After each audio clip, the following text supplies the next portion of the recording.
Hey there, welcome back. We're talking about G7 flat 9, flat 13.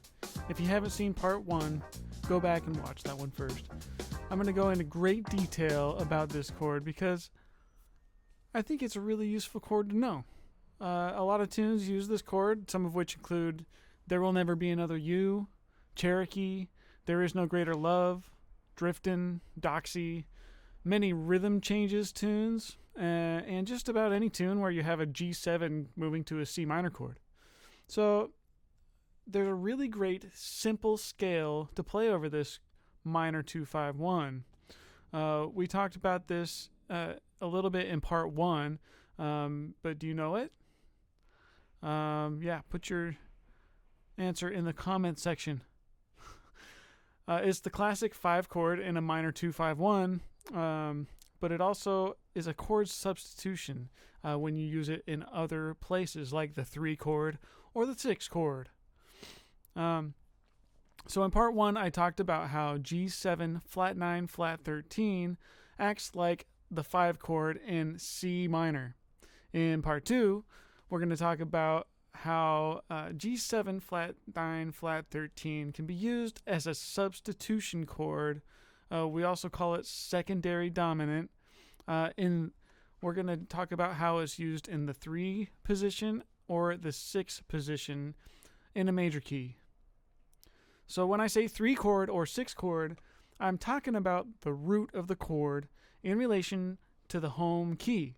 So in the key of E flat, G would be the 3 chord. And when I say substitution chord, that means I'm substituting a different chord as opposed to the chord that naturally happens in that position. So why would we use a substitute chord? Isn't the original chord the best? That's a good question, right? Well, different chords have different kinds of magnetic tendencies. A minor chord or a major chord can be great to sit on, and they don't have to really be resolved. But a dominant 7 chord has a dissonance or a tension to it that wants to be resolved. Normally, the 3 chord in a major key would be a minor chord. So by substituting the 3 flat 7, flat 9, flat 13 chord in there in place of that, you can create a dissonance that'll resolve nicely when that chord moves down a fifth. So this G 7 flat 9 flat 13 chord will be nice to hear a C minor chord after that, and that might be the 3 chord going to the 6 chord.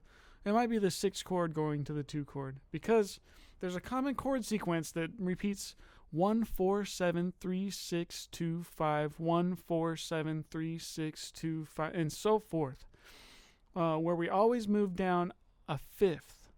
The 3 chord would move down a fifth to the 6 chord, and then the 6 would move down a fifth to the 2 chord, and the 2 would move down a fifth to the 5 chord, and the 5 would move down a fifth to the 1 chord. Alright, so in the tune All of Me, we have a great example of the use of the 3 dominant chord. It's the 2nd chord of the tune. So let's play All of Me in E flat and stop on the 2nd chord.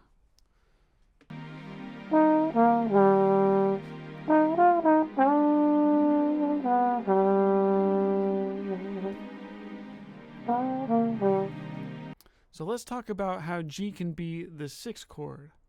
Let's change keys. So G is the 6th scale degree. Pop quiz. What is G the 6th note of? Nice. If you guessed B flat, you're right. G is the 6th note of B flat. Rhythm changes have a nice 1-6-2-5 chord progression in it, and oftentimes the 6th chord is altered to be a G7 flat 9 flat 13. So let's watch that one in context.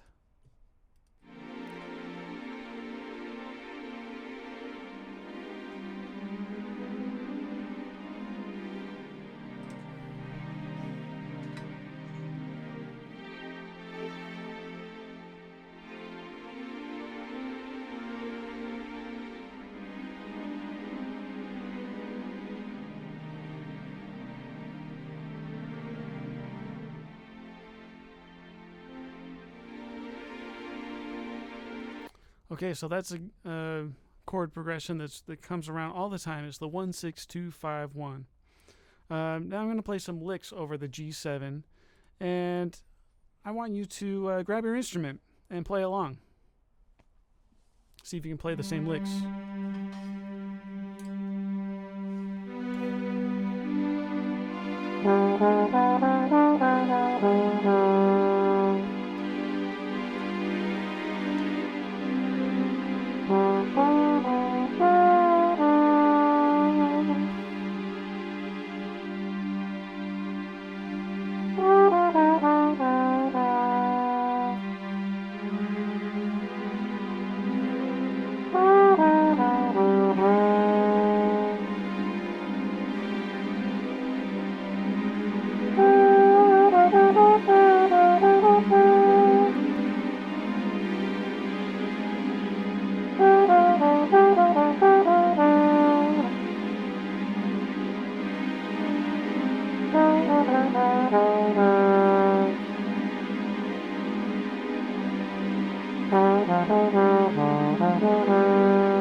Alright, so now we have some more context to this chord.